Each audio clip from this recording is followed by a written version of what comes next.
Bonjour à toutes et à tous.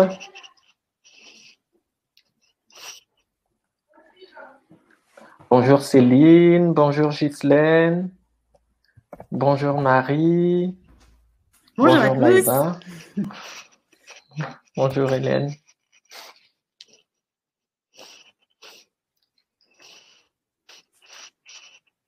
On va attendre un tout petit peu, quelques minutes pour donner la possibilité à tout le monde de nous retrouver, du moins tous ceux qui ont pu se libérer pour assister à ce troisième rendez-vous. Ah, bonjour Elsa. Oui, je vois pas. Elsa est avec nous du coup. Ah, Natacha. Bonjour Natacha. Ah, je vois Delphi aussi. Ouais, super.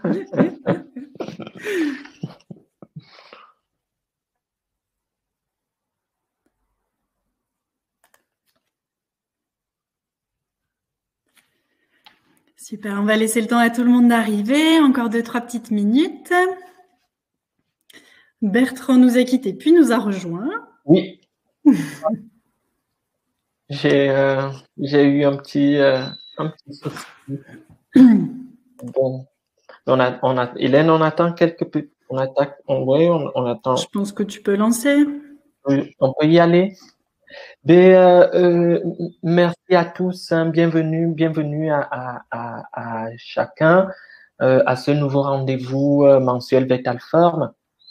Donc, pour ceux qui ne me connaissent pas, je suis Bertrand Joël Fouet, je suis le directeur des opérations sur Alform. Je remplace exceptionnellement mon collègue, hein, le docteur Métivier, que vous avez l'habitude de retrouver sur ces rendez-vous. Vous le retrouverez bien évidemment au prochain rendez-vous mensuel le mois prochain. C'est notre troisième rendez-vous, hein, depuis le lancement de la plateforme le 18 mai dernier. Et je remercie déjà tous les vétérinaires qui nous ont fait confiance de rejoindre notre plateforme. Et aujourd'hui, nous avons le plaisir de retrouver Hélène, qui est donc la responsable du service physiothérapie au CHV Nord-Vet et qui nous parlera des adaptations et des aménagements indispensables au quotidien pour les chiens et les chats arthrosiques. Hélène, comment vas-tu? Eh bien, ça va très bien. J'ai hâte de vous faire ma petite présentation sur les adaptations de l'environnement. Ah, mais c'est super, Hélène. Mais comme je vous l'ai dit tout à l'heure, hein, ces rendez-vous mensuels sont donc proposés par Alform, notamment les activités de la plateforme VetAlform, qui est une plateforme digitale en physiothérapie et qui a pour objectif d'aider les structures vétérinaires à mettre en place une activité de physiothérapie dans leur pratique quotidienne. Donc, le but de la plateforme VetAlform, c'est vraiment de vous accompagner au quotidien, d'être à vos côtés au quotidien pour que l'intégration de l'activité de physiothérapie se fasse le plus facilement possible au niveau de votre équipe. En 2-3 mots, VetAlform, on va juste se refaire un petit rappel là-dessus. Je vous partage mon écran. Normalement, vous devrez le voir. VetAlform, c'est donc un ensemble de services qui sont mis à la disposition des adhérents, notamment le coaching en physiothérapie, où vous aurez la possibilité d'avoir accès à l'expertise de nos coachs, Hélène, Nina, Elsa. Vous avez aussi sur cette partie coaching en physiothérapie la possibilité d'avoir accès aux différents outils de communication que nous avons préparés pour vous. Vous n'aurez qu'à les télécharger et à les utiliser. Vous avez également une partie sur les protocoles et soins où là, il y a un outil assez innovant qui vous aide à mettre en place des protocoles en clinique, mais aussi des exercices à destination des propriétaires pour le suivi du soin à domicile. Mais vous avez également, bien évidemment, l'accès à différentes ressources bibliographiques, des cas cliniques et autres.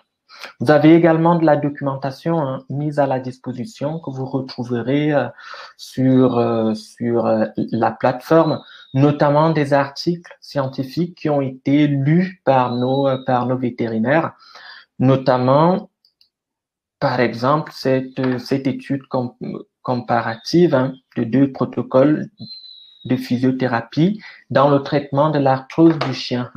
Ça, c'est le docteur Nina Lucas, qui nous a fait la gentillesse de faire ce petit résumé. Et vous avez tout en bas la possibilité de télécharger l'article original. Donc, à côté de ça, vous avez bien évidemment tous les bons plans qui sont mis à disposition par nos différents partenaires.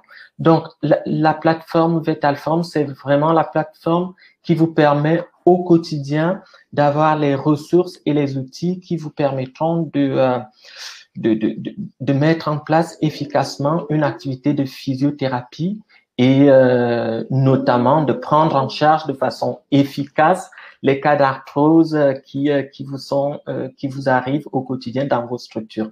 Et donc, sans plus tarder, Hélène, je vais te passer la main pour que tu nous parles de cette thématique autour des aménagements à domicile ou même en clinique pour nos chiens et chats arthrosiques. Hélène, je te passe le floor.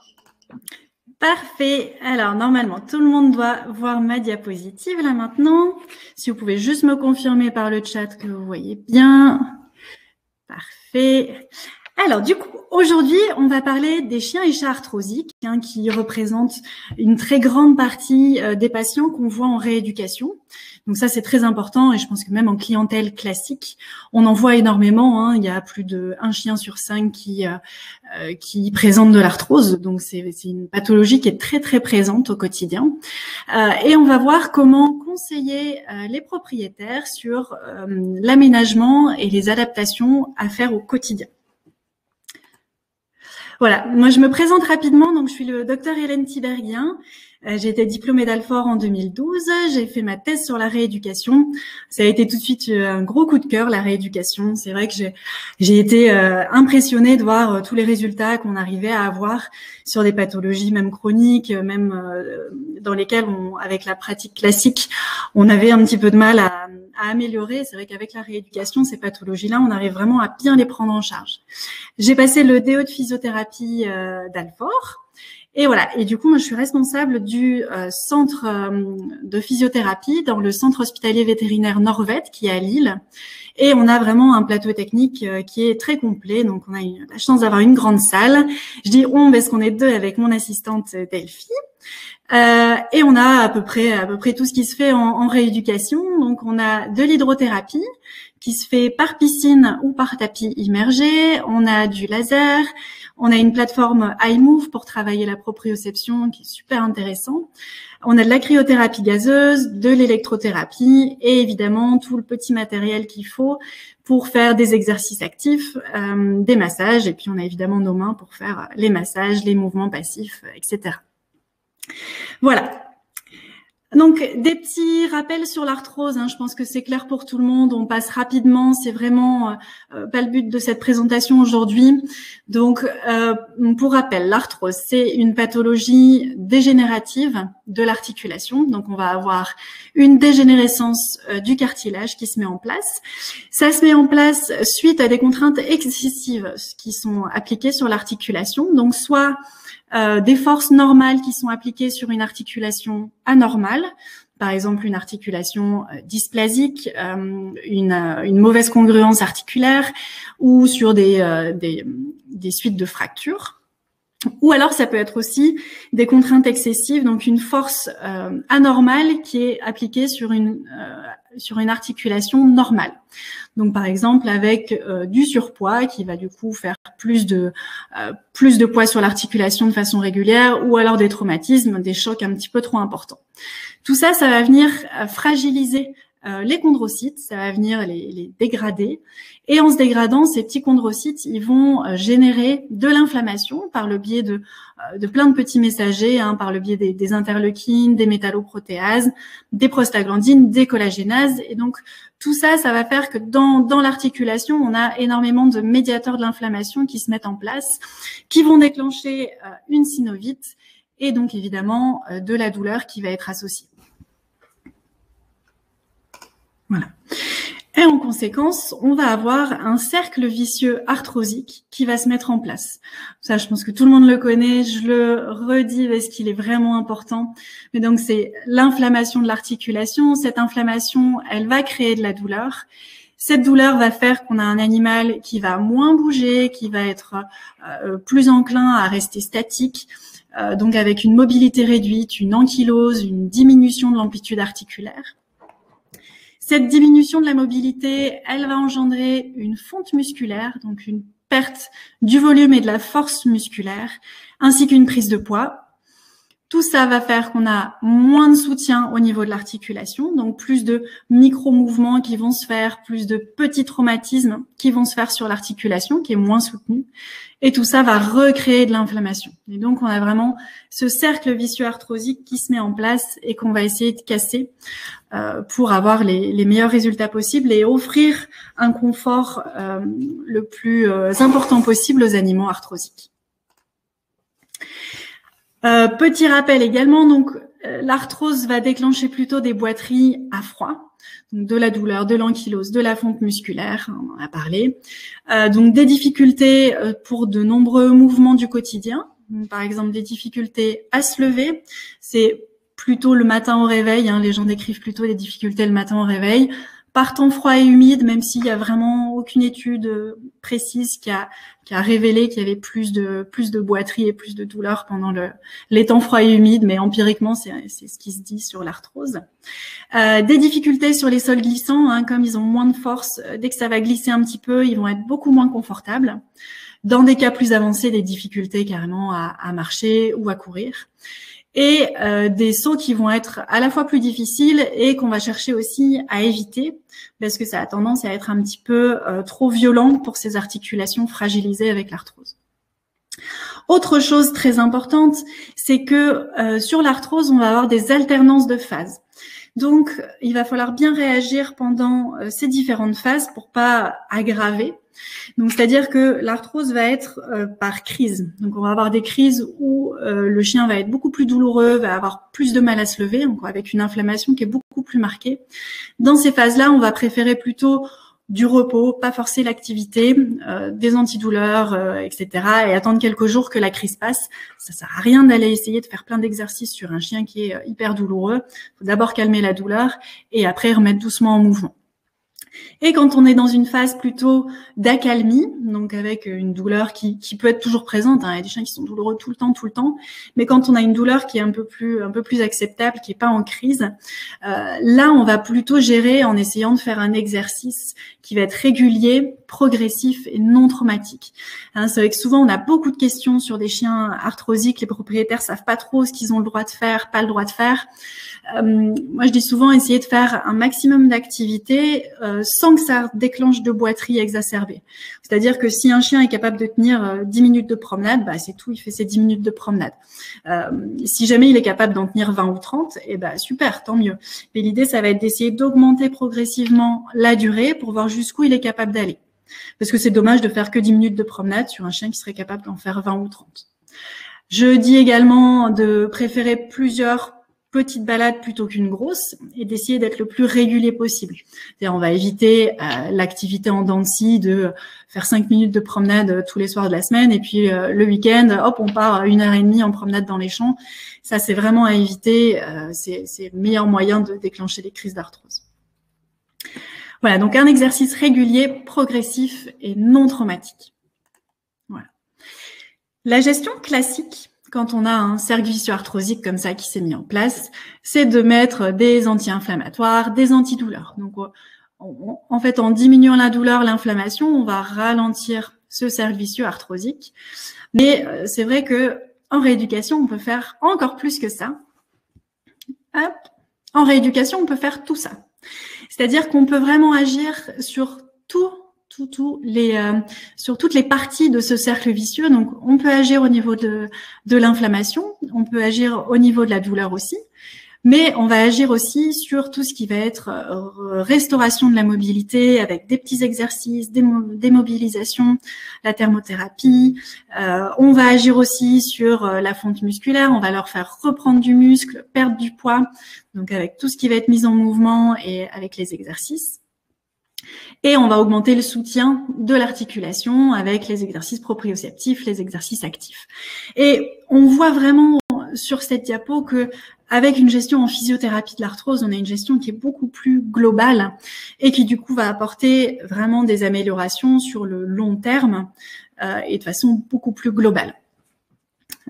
C'est pour ça que c'est hyper intéressant. Moi, la plupart des arthrosiques que je suis, les gens me disent « Ah, mais il fait beaucoup moins de crises. » Et si jamais il a des périodes de crise, c'est plutôt des petites périodes de moins bien. C'est pas les crises où ils savent plus se lever comme ils faisaient au départ. Donc, les gens sont super contents. Voilà, donc la gestion en physiothérapie. Alors, je viens pas en détail sur les techniques qui sont utilisées. C'est pas le but de la présentation d'aujourd'hui. Je voulais simplement reparler quand même rapidement des traitements. Hein. Vous savez que c'est pas parce qu'on gère un chien en rééducation qu'il faut ne donner aucun traitement. Au contraire, ils vont vraiment agir. Il y a certains chiens qui ont vraiment besoin d'être aidés avec des anti-inflammatoires, par exemple, sur les premières séances. Ça peut permettre des fois d'avoir des progrès plus rapides. Donc, vraiment pas hésiter à s'en servir. Donc, les AINS, évidemment. J'aime beaucoup, moi, le Galliprant, la classe d'Épipran, qui ont très peu d'effets secondaires et une excellente tolérance. Donc, c'est vrai que sur des chiens où on sait que potentiellement, on risque d'en donner régulièrement, c'est vrai que j'ai tendance à préférer ces anti-inflammatoires-là avec peu d'effets secondaires. Quand il y a besoin de plus, le tramadol, hein, pas hésiter à passer sur du tramadol ou le donner en plus. La gabapentine, elle peut être très intéressante aussi sur des douleurs très chroniques d'arthrose qui viennent passer en douleurs neuropathiques. Donc, pas hésiter à passer à la gabapentine dans ces cas-là.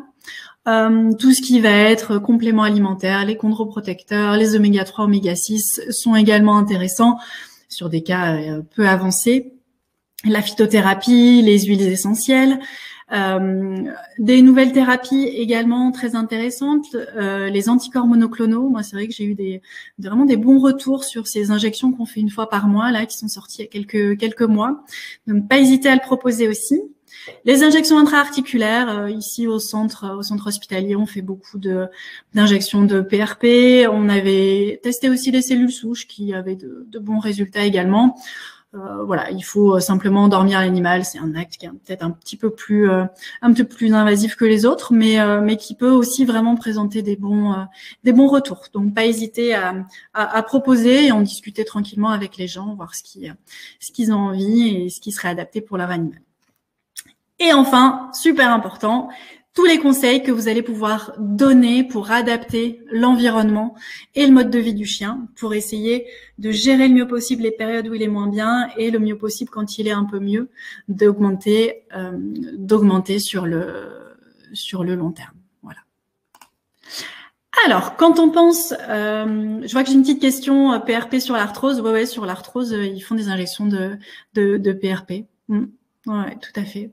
Qu'est-ce que je pense des compléments alimentaires? Je pense que ça peut aider très clairement. Ça aide à ralentir l'évolution, à donner tout ce qu'il faut. Après, c'est vrai que je mise pas tout là-dessus. J'agis avec plusieurs choses. Alors, les petits matériels que vous allez pouvoir conseiller, c'est vrai que quand on pense arthrose, on pense les rampes, hein, principalement. Donc, les rampes, elles vont permettre d'éviter que le chien fasse un gros à-coup quand il doit aller dans la voiture. Donc, les rampes pour l'extérieur, important qu'elles soient bien robustes, qu'elles glissent pas. Hein, j'ai vu des rampes en bois, je pense que c'est quand même pas idéal, ou alors il faut vraiment qu'il y ait un revêtement antidérapant rajouté. Que ça prenne pas non plus trop de place, hein, donc ça puisse être pliable ou télescopique pour que ça prenne pas trop de place dans le coffre, hein, où il y a déjà souvent un grand chien. Attention à l'inclinaison, qu'elle soit suffisamment longue, la rampe. C'est vrai que j'ai tendance à dire un angle d'à peu près 30 degrés. Quand on vient se rapprocher des 45 degrés, ça commence à être un petit peu raide pour le chien. Donc voilà, après, tout dépend évidemment de la hauteur de la voiture et de la longueur de la rampe. Attention aussi à comment ça s'accroche. Il y a énormément de rampes qui sont faites pour le coffre, mais pensez qu'il y a aussi beaucoup de personnes qui mettent leur chien à l'arrière, donc bien vérifier que l'accroche de la rampe soit compatible avec une porte latérale. Et voilà, en termes de poids, les rampes font généralement entre 4 et 6 kilos, donc c'est un poids qui est relativement accessible. On les trouve sur tous les sites d'animalerie en ligne, globalement. Faut compter entre 50 et 150 € pour une rampe comme ça pour aller dans la voiture. Si les gens sont bricoleurs, vraiment qu'ils n'hésitent pas à en faire, par exemple pour ces petites marches là qui vont dans le jardin. On a souvent la question, mais j'ai une dizaine de marches pour aller dans le jardin, comment je fais? Voilà, qu'ils n'hésitent pas à créer eux-mêmes les petites rampes. Voilà. Pour l'intérieur, on peut aussi proposer des rampes pour éviter qu'ils sautent sur les canapés. Ça va être beaucoup plus doux pour les articulations. Il en existe des très jolies, parce que c'est vrai que souvent quand on dit rampe pour l'intérieur, on a l'image de choses pas hyper jolies, rose fluo ou autre, mais vraiment ils font des choses hyper discrètes. Même les petites rampes là, elles se plient, donc ça permet vraiment de venir les ranger sous le canapé quand le chien a fini de s'en servir, et ça va permettre d'avoir une montée beaucoup plus facile et sans à-coups pour le chien. Qu'elles existent soit en pliable, soit en plaine comme ceci. On peut aussi avoir des rampes comme la dernière là pour accéder au lit. Alors, je ne vais pas rentrer dans le débat de est-ce qu'un chien doit aller dans le lit ou pas, mais voilà, si les gens veulent faciliter l'accès au lit, ils peuvent tout à fait mettre ce genre de rampe. La petite rambarde, c'est pas mal, ça permet d'éviter qu'il y ait une patte qui glisse de temps en temps. On peut aussi avoir des rampes qui sont carrément intégrées aux escaliers de la maison. Donc ça, c'est vraiment super chouette aussi pour éviter d'avoir des gros à-coups. J'ai souvent la question de mon chien est arthrosique, est-ce qu'il a le droit de monter, descendre les escaliers? Alors je dirais que pour les petits chiens, je trouve que c'est toujours un petit peu traumatique parce qu'ils sont obligés de sauter d'une marche à l'autre pour monter et descendre. Donc sur les petits chiens, j'ai tendance à éviter. Et sur les grands chiens, je dis aux gens, ça dépend un peu comment ils montent les escaliers. S'ils montent comme une brute 4x4 en sautant, c'est sûr que c'est pas super. Par contre, s'ils montent lentement, une patte après l'autre, sans gros à-coups, ça peut au contraire être un bon exercice pour favoriser le poids sur l'arrière, tant qu'il n'y a pas d'à-coups. Généralement, je leur demande de prendre une vidéo du chien qui monte ou qui descend les escaliers, et en fonction de ça, j'autorise ou j'autorise pas. Voilà, il existe aussi des petits escaliers, petits marchepieds. Alors ça, attention, ça dépend vraiment comment ils sont conçus. Donc pour les voitures, pour certains très grands chiens, c'est parfois un peu plus pratique. Moi, j'ai une dame qui a un énorme croisé qui fait 50-60 kilos, qui au final a opté pour cette solution-là, parce que c'est vrai que les rampes sont un peu trop étroites parfois pour les très grands chiens. Donc là, ça fait plein de grosses plateformes. Si le chien monte lentement une patte après l'autre, ça peut vraiment être pas mal pour la voiture. Et après, on peut les utiliser aussi pour l'intérieur. Donc là, on a un entre-deux, ça fait petit marchepied et rampe en même temps. Ou alors plusieurs petits coussins. Alors là, faut aimer les couleurs, mais voilà. Sinon, plusieurs petits coussins. Je dis souvent aux gens, je préfère qu'ils fassent 2 petits sauts plutôt qu'un gros. Donc voilà, tout ça existe. Attention aux petits escaliers. Ceux du bas, par exemple, sont beaucoup trop raides. Vous voyez que là, par rapport au format du chien, ça paraît évident qu'il va faire des à-coups pour descendre. Donc ça, j'aime un peu moins. C'est toujours mieux que de faire un saut, mais c'est vrai que je trouve ça un petit peu raide. Voilà. Ensuite, on va éviter que le chien glisse, parce que c'est des chiens qui ont fondu musculairement et qui vont avoir plus de mal au quotidien à se lever, notamment sur les sols qui sont très glissants. Donc, soit 2 possibilités, soit on met des dispositifs sur les pattes du chien, soit on met des dispositifs au sol. On va commencer par voir les dispositifs qu'on peut mettre sur les pattes. Donc, il existe plein de petites chaussures. Alors, les chaussures, comme on voit, comme la première ici, je suis pas hyper fan parce que c'est des semelles qui sont assez dures. Donc, le chien sent pas très, très bien à travers la semelle. Donc, elles ont tendance aussi à pas monter suffisamment haut, donc à glisser. Donc ça, je suis pas super fan, mais il les trouve beaucoup en animalerie, celle-là. Je préfère là-dessus les poses. Alors après, il n'y a pas de chaussures miracle. Je trouve qu'elles ont toutes des inconvénients et des avantages. Après, c'est vraiment en fonction du mode de vie du chien et des gens que vous allez les orienter sur tel ou tel modèle. Les poses, elles sont pas mal. Ça fait un peu comme des petits ballons de baudruche qui sont très antidérapants. C'est très très fin, donc ça permet au chien de bien sentir le sol à travers. L'inconvénient, c'est que ça ne respire pas, c'est du plastique, donc pas laisser trop longtemps, sinon ça peut avoir tendance à macérer un petit peu à l'intérieur. Si vous avez des chiens qui ont tendance à faire des pododermatites, vraiment attention avec ces petites chaussures-là, ou à les mettre que temporairement pendant la journée. Des modèles que j'aime bien, moi, c'est les Walker Trixie. Elles sont, je dirais, entre deux. Elles sont un peu plus épaisses que les poses, mais pas non plus complètement raides, comme les petites chaussures qu'on voit habituellement. Elles sont plus faciles à mettre, je dirais, que les poses. Donc, ça peut aussi éventuellement aider les chiens au quotidien. Une autre solution, c'est de mettre des petits adhésifs directement sur les pattes. Donc ça peut être pas mal. J'avais un peu peur au niveau de la colle, que ça irrite les coussinets ou autre, mais alors jusqu'ici, tous les chiens sur lesquels j'ai testé, il n'y a aucun souci et ça les aide quand même pas mal à se relever. Donc c'est assez, ça peut être assez intéressant. Seul bémol, dès qu'il pleut, dès qu'ils vont aller marcher dehors et que le sol il est un peu humide ou si les pattes sont un peu humides, ça se décolle tout de suite. Donc ça tient 3-4 jours. Mais pareil, ça peut les aider. Un dispositif que je trouvais assez intéressant, c'est ici les Dr. Busby's Toe Grip. Donc c'est en fait comme une petite bague qui vient se mettre sur la griffe et ça fait une petite zone d'accroche au niveau de la griffe. Petit aparté, pensez aussi bêtement à couper les poils entre les pattes. Hein, c'est un truc tout bête mais qui fait aussi bien glisser les chiens. Donc on vient enfiler une petite bague sur la griffe. Et du coup, ça leur fait une zone d'accroche. Alors, j'ai une petite vidéo où on voit... Hop. Alors, j'espère que vous verrez bien la vidéo. Après, c'est un dispositif américain. Alors, c'est des vidéos à l'américaine, hein, où c'est le avant-après exceptionnel, où le chien, il sait pas du tout marcher. Je me méfie toujours un peu de ces avant-après un peu miraculeux, mais voilà. Mais je pense que ça peut vraiment quand même les aider à se déplacer plus facilement. Hop, on revient sur ma diapositive.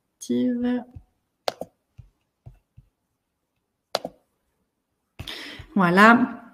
Le seul truc, c'est que moi, j'ai eu du mal à les faire tenir. J'en avais fait commander par plusieurs personnes et j'ai eu du mal à les faire tenir. Globalement, au bout de quelques jours, ça finissait par tomber. J'ai même essayé la colle chirurgicale, mais ça finit toujours par tomber. Donc, un peu dommage, mais je trouve le système très intéressant. Et c'est très bien toléré par les chiens. Les dispositifs antidérapants pour le sol. Donc, conseiller aux gens soit rajouter des tapis un peu plus partout dans les zones de passage ou dans les zones où on sait que le chien va être amené à rester debout ou à se réceptionner en descendant de son panier, etc. Donc, soit mettre des tapis. Il existe aussi des scotch qu'on peut mettre comme ça antidérapants. Alors là, sur les escaliers, moi, je l'ai conseillé il y a pas longtemps sur un chien qui avait beaucoup de mal, très très peur dans les escaliers. Et rien que le fait d'avoir rajouté des petites bandes de scotch, c'est une dame qui est assez âgée, qu'en plus ça lui a pas demandé, faut pas être hyper bricoleur pour faire ça, c'est un scotch qu'on vient juste mettre sur les marches. Et du coup, le chien est beaucoup plus à l'aise pour monter et descendre les escaliers. Donc c'est vraiment pas mal. En version moins coûteuse, on peut mettre des chutes de moquette ou ces espèces de petits tapis antidérapants ils vendent ça un peu partout, hein, chez Leroy Merlin ou même dans les grandes surfaces, j'ai déjà vu. Donc voilà, n'hésitez pas à mettre ça ou dans les zones où ils vont rester debout, les gamelles par exemple aussi. J'ai souvent la question des harnais de soutien. Alors, harnais de soutien, oui et non. Je dirais que c'est vraiment pour des animaux très débilités ou alors pour des animaux sur lesquels on veut essayer d'aller promener et puis quand on voit qu'ils commencent à montrer des signes de fatigue, on va rentrer en soutenant un peu plus le chien. On évite les harnais qui tiennent au niveau de l'abdomen, hein, parce que là, la position du dos, elle est pas bonne et ça a tendance en plus à comprimer un peu l'abdomen et ses organes, donc c'est pas terrible. Donc les harnais pattes arrière comme on voit ici, pensez à, si les gens vous en ramènent, à leur régler. Hein, souvent, les sangles, elles sont beaucoup trop longues et les gens ont le bras complètement plié. Donc ça va 5 minutes, mais si jamais ils promènent un peu plus longtemps avec la sangle, clairement, ça n'ira pas. Moi, ces harnais-là, je les conseille plutôt après des hernies discales. Hein. C'est rare sur de l'arthrose que je les conseille. Je préfère d'autres solutions. Il existe également les harnais Toto. Donc ça, c'est vrai que c'est mieux pour le dos.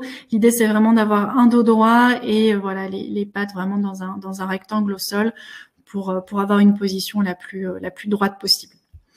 Et la bonne vieille serviette, hein, on peut très bien, ça m'est déjà arrivé sur des gens qui n'avaient pas beaucoup de moyens de conseiller de faire deux trous pour les pattes dans une serviette et puis ça leur fait un harnais de soutien. Voilà.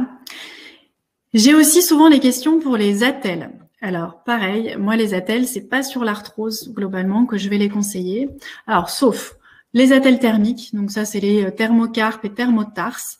Donc, c'est des attelles qui sont en textile technique qui va refléter la chaleur. Et donc, on a un effet, ça va faire comme une thermothérapie. Donc, on peut mettre l'attelle pendant 15-20 minutes et ça va faire un effet thermique sur les articulations. Voilà. Encore faut-il que le chien ait de l'arthrose sur le carpe ou sur le tarse. Pour ce qui est des attelles, entre guillemets, plus classiques, je dirais que dans la gestion de l'arthrose, on va plutôt chercher à ce que le chien mobilise ses articulations. Les attelles, on va empêcher le mouvement. Donc, on risque en fait de faire travailler tout sauf l'articulation en question. Donc, je dirais que c'est vraiment à garder sur des articulations complètement bloquées, vraiment en palliatif quand on espère plus rien, quoi. Ou éventuellement sur des chiens qui peuvent être vifs pour éviter les mouvements brusques. Mais dans ces cas-là, essayez de choisir plutôt des attelles un peu plus souples qui ne bloquent pas complètement le mouvement. Donc voilà. Mais si vous avez ces questions-là sur les attelles, donc ça peut apporter un soutien, mais en même temps, ça restreint la mobilité. Donc on peut partager là-dessus. Les chariots. On me demande aussi souvent pour des chariots. Ce sont des chiens qui ont beaucoup de mal à se lever. Alors, sur l'arthrose, moi, je suis pas très fan. Je les préfère en rééducation enfin, non, pas en rééducation, justement, en post-hernie discale quand il y a plus d'espoir de récupération. Mais alors, même pendant la période de récupération, je suis pas du tout fan que les gens utilisent un chariot parce que ça apprend au chien, clairement, à marcher à deux pattes et que, en plus, l'exercice, il est quand même assez difficile pour l'avant. Donc, sur un vieux chien qui a beaucoup d'arthrose, aller lui mettre tout le poids sur l'avant, je suis pas sûre que ce soit un super calcul. Voilà. Donc, je suis pas très fan. Je préfère les poussettes. Donc, poussettes pour petits chiens ou il existe aussi des poussettes pour grands chiens. Et c'est vrai que sur des chiens qui vont avoir très peu d'autonomie avec l'arthrose, qui vont être capables de marcher 5-10 minutes, souvent les gens, ils finissent par presque plus les promener parce qu'ils vont au bout de la rue puis ils reviennent. Et le fait d'avoir ces poussettes, ça permet d'aller un peu plus loin et que le chien il fasse un tour un peu différent et ça permet de les stimuler aussi au niveau cognitif. C'est vrai que pour un vieux chien de rester toute la journée à la maison, c'est quand même pas super. Ou alors ça permet de pouvoir tester les capacités du chien. Par exemple, on essaye d'aller un petit peu plus loin que d'habitude et puis quand on voit que le chien commence à boiter un petit peu plus ou tout ça, hop, on peut tout de suite le mettre dans la poussette et revenir avec. Donc voilà. Le seul bémol, c'est qu'il faut assumer de promener son chien en poussette. Voilà.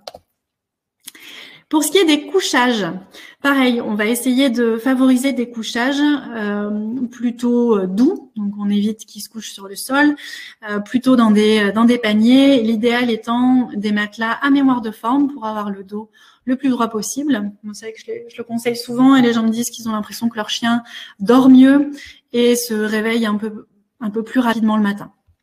Voilà, donc ces tapis à mémoire de forme, ils sont dans les entre 50 et 150 €. On peut aussi prendre des petits matelas pour bébé, des matelas enfants, ça fait tout à fait le boulot aussi. Donc pas hésiter à les conseiller, c'est assez grand en plus, donc pour des chiens de taille Labrador ou Golden Retriever, ça peut vraiment être intéressant. Il y a des matelas chauffants aussi qui existent. Alors moi, j'ai toujours un peu peur du côté brûlure, mais l'idée c'est de le mettre à chauffer, donc toujours en protégeant avec une serviette, mais de le mettre à chauffer une petite demi-heure avant que le chien se réveille pour faire l'effet de la poche de chaud le matin. Donc j'ai envie de dire pourquoi pas, juste toujours petit bémol, attention aux brûlures. Voilà. l'alimentation. Donc, attention aux gamelles qui sont complètement au sol. C'est vrai que le chien va faire vraiment un gros effort au niveau de la nuque pour aller chercher ses croquettes.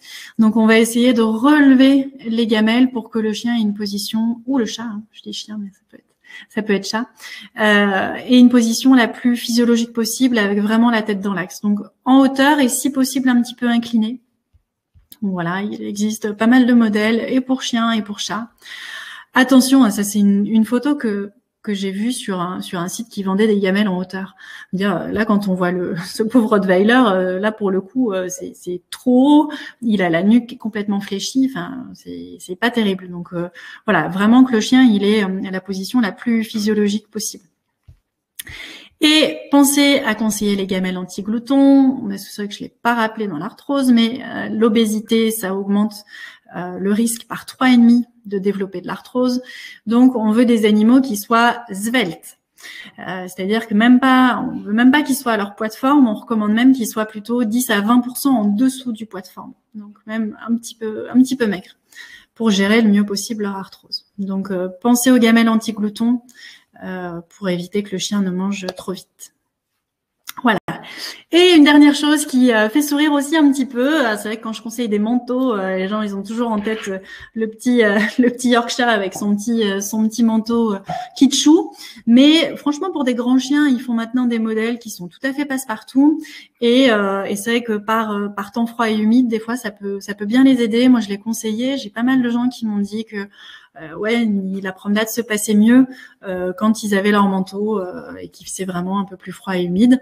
Veillez à ce que le manteau descende bien au niveau des hanches, si c'est de l'arthrose au niveau des hanches que le chien présente. Mais voilà, les manteaux, c'est pas non plus forcément des trucs hyper kitschou. Il peut y avoir des trucs vraiment corrects pour les grands chiens aussi.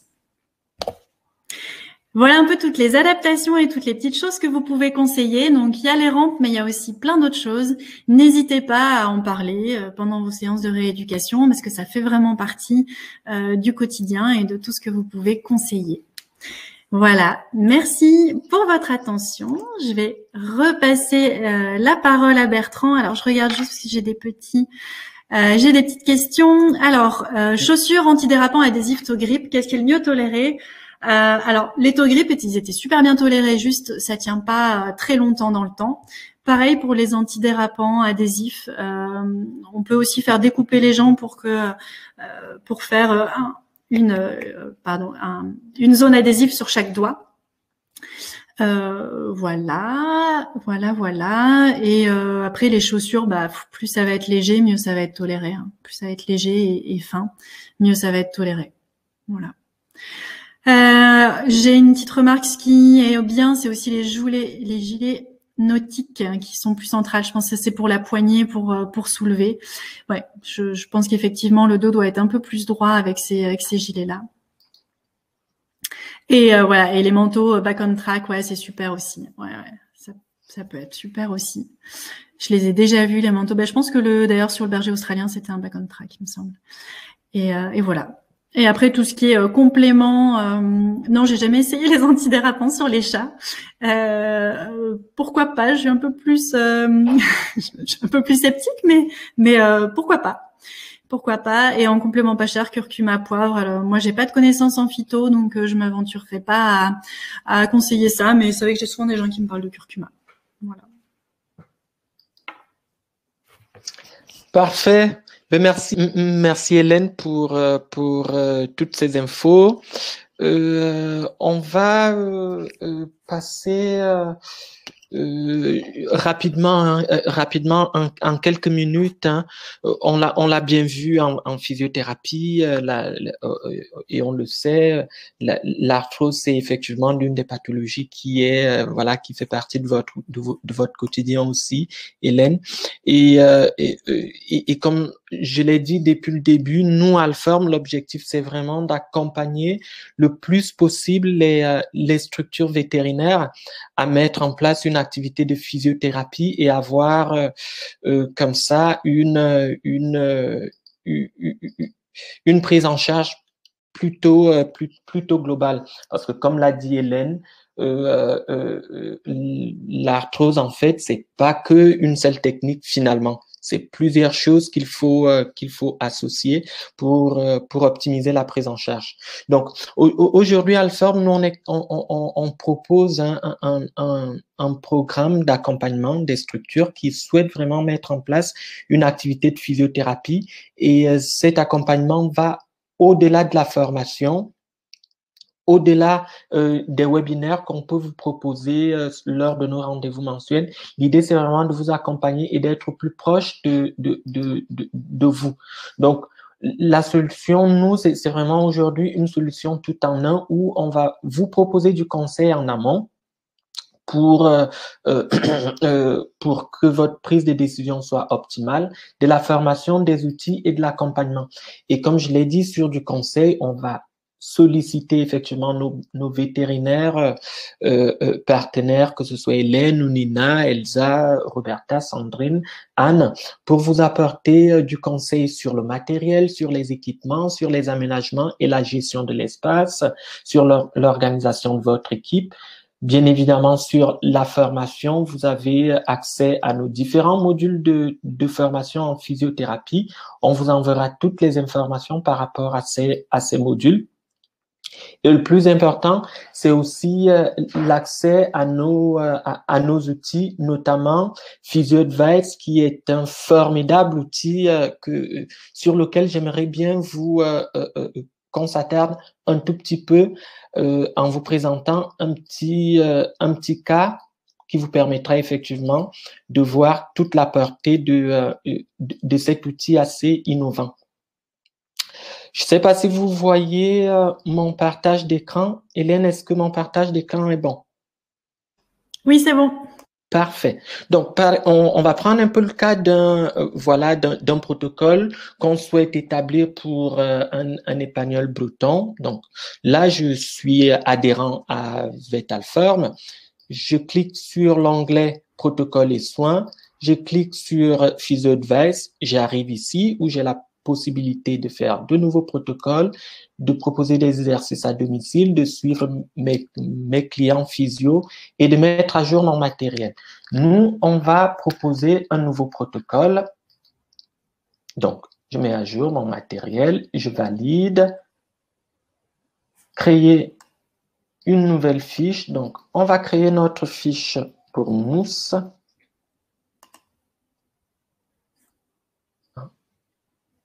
Donc, Monsieur Fouet, moi-même, pour mousse. Mousse, c'était une chienne, une épagnole breton. Donc, on est là, parfait. On va dire qu'elle est née le 1er janvier 2011. Le poids, on va être sur 17 kilos. Parfait. Quelle pathologie? L'arthrose de la hanche. Y a-t-il des crises algiques aiguës? Oui. Je valide.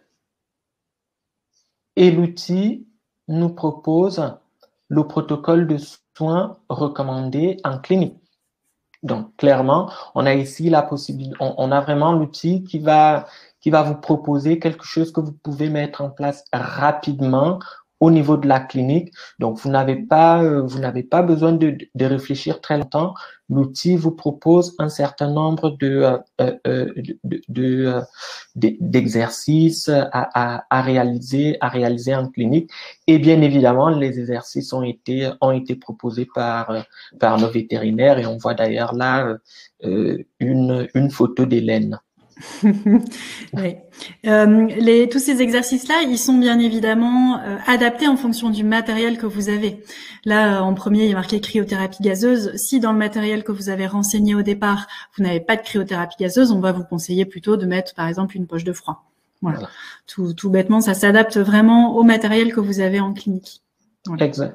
Exactement. Ça, je l'ai peut-être pas dit, c'est vraiment ça la particularité de l'outil, c'est que l'outil va venir s'adapter au matériel que vous avez renseigné. Donc, si vous n'avez pas de cryothérapie, il vous proposera pas d'exercice de cryo. Si vous n'avez pas de laser, il vous proposera pas non plus. Il vous proposera des exercices en accord avec les matériels renseignés. Donc, j'ai la possibilité de valider le protocole. Je le valide. Et l'outil me demande est-ce qu'il faudrait un protocole à domicile? Bien évidemment, oui. Et là, il vous propose, Hélène, je te laisse commenter, hein, il vous propose différents exercices. C'est les exercices, c'est aussi tous les petits conseils que vous avez pu donner pendant la première consultation. C'est vrai que souvent le premier bilan, moi je prends 1 heure généralement pour mes premiers bilans, et c'est vrai que ça fait beaucoup d'informations pour les gens. On leur a parlé, surtout pour l'arthrose, on leur a parlé de régime, on leur a parlé d'exercice, on leur a parlé de compléments alimentaires, etc. Et donc là, ça permet vraiment d'avoir une fiche qui récapitule tout, ce qu'ils ont le droit de faire, pas le droit de faire, et ça récapitule tout, et comme ça, ils peuvent la recevoir par mail, avec notamment des vidéos aussi des exercices. Voilà, exactement. Donc, si je reviens sur le protocole en clinique, partagez le protocole et là, vous avez la possibilité d'envoyer le protocole au propriétaire qui le recevra tranquillement dans son adresse email. Donc c'est un outil assez innovant et clairement c'est un outil qui participe à faciliter la mise en place d'une activité de physiothérapie en clinique vétérinaire. Je reviens sur ma présentation. Alors, toc, j'en étais là. Start, OK. Donc ça, on l'a dit, hein, l'accès à... l'idée, c'est vraiment de vous donner accès à tout un ensemble de matériel et de ressources et de soutien qui vous permettra finalement de mettre facilement en place votre activité de physiothérapie. Donc, on vous fera passer rapidement l'ensemble des documents et vous pourriez bien évidemment solliciter Cyril ou moi-même pour échanger autour de votre projet de physiothérapie. Alors, est-ce qu'il y a des questions? Alors, on a une petite question sur le laser là par Anne-Lise. C'est un petit peu compliqué là à brûle-pourpoint de conseiller un laser parce qu'évidemment ça va dépendre du budget, de la puissance qu'on a besoin, etc. Je dirais qu'il y a pas trop pour moi de différence entre chat et chien pour le choix d'un laser. C'est plus vraiment l'utilisation qu'on va en avoir. Alors après, en article comparant les différents types de matériel, non, on n'a pas. On a chacune, nous, tous les vétos partenaires, nos avis sur les différents lasers, hein, mais c'est vrai que c'est le genre de choses dont on peut tout à fait discuter en formation, en intra-entreprise ou autre, hein, Bertrand. Oui, bien sûr. On peut le discuter et j'en profite d'ailleurs hein, pour notre prochaine formation en physiothérapie. On a une session qui est prévue, qui débute là dans les prochains jours. Voilà, il y a une nouvelle session. Il y a d'autres sessions prévues tout au long de l'année et voilà. Vous aurez toutes les informations qu'on vous enverra, sachant bien évidemment que nous avons des formations soit en inter-entreprise, des sessions que nous organisons, mais bien évidemment, nous pouvons déplacer Hélène, Nina, Elsa pour vous former chez vous. C'est tout à fait possible. Et avant de finir, on va juste... Alors, je reviens sur ma présentation. Je vais arrêter cette présentation et juste un petit produit du mois qu'on a fait tester à nos vétérinaires, parce que l'idée aussi sur ces rendez-vous, c'est de vous informer sur des choses qui existent. Après, libre à vous de les adopter ou pas. On a un produit, Hélène parlait tout à l'heure des capes. Donc, on a une cape qui est sur le coup 100% française, qui a été testée par Elsa Lerena, qui est l'une de nos vétérinaires partenaires, qui est d'ailleurs là, Elsa.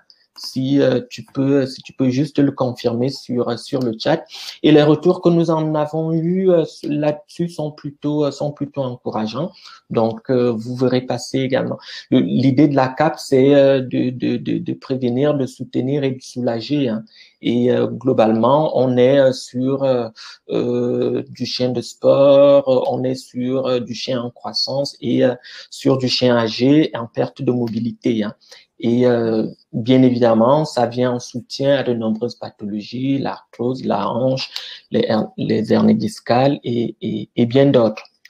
Donc, on a également les modalités commerciales par rapport à son acquisition. Donc, ça, c'était un tout petit peu le produit du mois. Tous les mois, on vous proposera comme ça une solution qu'on estime innovante, qu'on estime intéressante, et puis ça vous permettra toujours d'avoir de quoi faire dans votre arsenal thérapeutique. Hélène, je crois qu'on a fait le tour. Mais avant de refermer ce rendez-vous mensuel, moi je vais remercier Cyril Métivier, le responsable du réseau Vetalform, qui organise de main de maître ces rendez-vous. Je te remercie aussi à toi, Hélène, et tous nos vétérinaires partenaires, Nina, Elsa, Sandrine, Roberta et Anne, pour toute votre disponibilité autour de ce projet Vetalform. Je ne vous remercierai jamais assez. Je souhaite aussi dire merci à Ductor, la plateforme de téléconsultation et de rendez-vous en ligne qui nous accompagne sur ce projet Vetalform, et Alcyon qui permet à chaque fois une large diffusion de nos rendez-vous. Avant de refermer, Hélène, je te laisse dire le mot de la fin. Ça marche, super. Eh ben super. Eh ben j'espère que ça vous a plu, que ça vous a donné des conseils vraiment pratiques que vous pourrez mettre en place dès cet après-midi pour ceux qui bossent ou dès demain.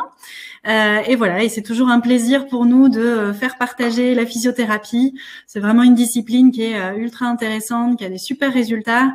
Et vraiment, plus ça va se faire connaître, mieux nos animaux seront soignés. Donc c'est vraiment vraiment top. Je vous encourage tous à tout faire pour le mettre en place dans vos structures. Ben, merci Hélène. Merci. Oui, le replay sera bien évidemment disponible. Ben, je vous souhaite un bel après-midi et je vous dis à bientôt. Bel après-midi à tous. Au revoir.